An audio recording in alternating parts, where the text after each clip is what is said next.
Hi friends, आज मैं आपको कुछ बेसिक्स इंस्ट्रक्शंस बताने वाला हूं। जब भी हम कोई एमआरआई शुरू करते हैं, एमआरआई करने से पहले कुछ बेसिक्स इंस्ट्रक्शन जानना आपके लिए बहुत ज़रूरी होगा जब आप कोई एमआर की स्टडी करेंगे।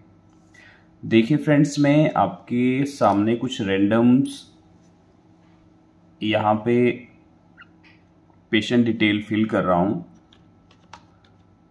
पेशेंट हिस्ट्री पे जाके पेशेंट डिटेल में फिल कर रहा हूँ। मैं पेशेंट का नेम एंटर कर रहा हूँ, पेशेंट की आईडी एंटर कर रहा हूँ और यहाँ पे मुझे वेट ऐड करना है और पेशेंट की एज और यहाँ पे exam description, right, brain MRI.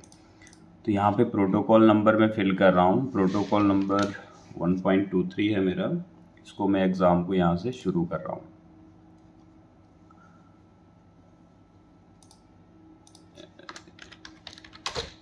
Protocol number है और ये मैं एग्ज़ाम यहाँ से शुरू कर रहा हूँ।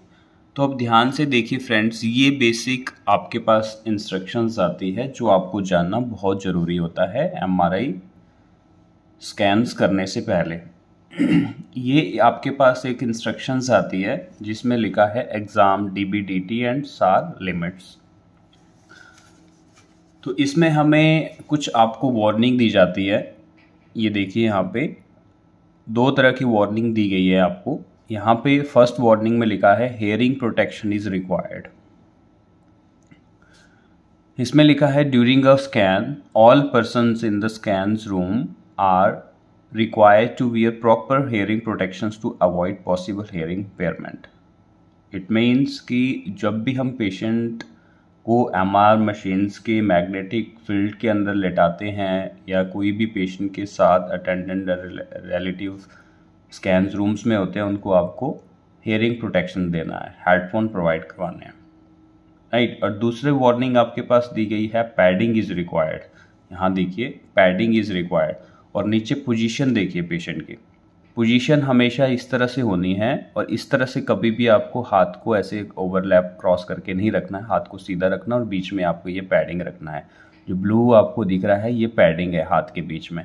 कभी भी बॉडी से कंटैक्ट नहीं रखना है, थोड़ा सा इसमें गैप रखना है। तो यहाँ पे लिखा है padding is required to help prevent patient burn. Make sure that close loops are not created by the body of the patient. Example, clasped hand and hand touching the body, thigh in contacts and breast tissues containing the chest wall. Insert non-conducting pads between touching parts, between the patient and the bore wall and between the patient and any coils or conductors. तो हमेशा patient की position आप ऐसे रखनी है और बीच में padding लगाना है और जो हमारे हैंड्स हैं वो बॉडी से टच नहीं होना चाहिए और इस तरह से नहीं रखना है आपको। जब भी पेशेंट की प्रॉपर पोजीशन करोगे तो ऐसे रखना है पोजीशन, ऐसे आपको पोजीशन नहीं करनी है। तो ये बेसिक इंस्ट्रक्शंस होती है जो आपको जानना बहुत ज़रूरी होता है फ्रेंड्स।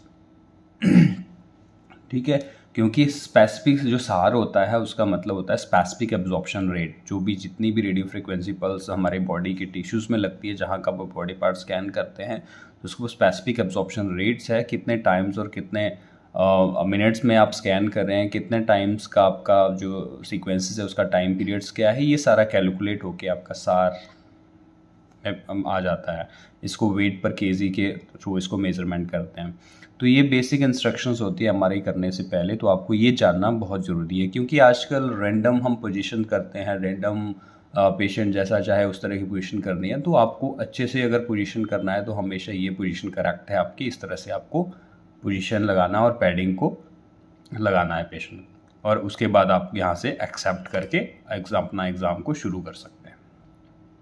ठीक है फ्रेंड्स, तो आई होप ये आपको बेसिक्स इंस्ट्रक्शन समझ आई होगी। तो अगर आपको ये वीडियो अच्छी लगी तो प्लीज़ मेरी वीडियो को आप लाइक कर सकते हैं, शेयर कर सकते हैं and subscribe my channels. Okay friends, thank you very much.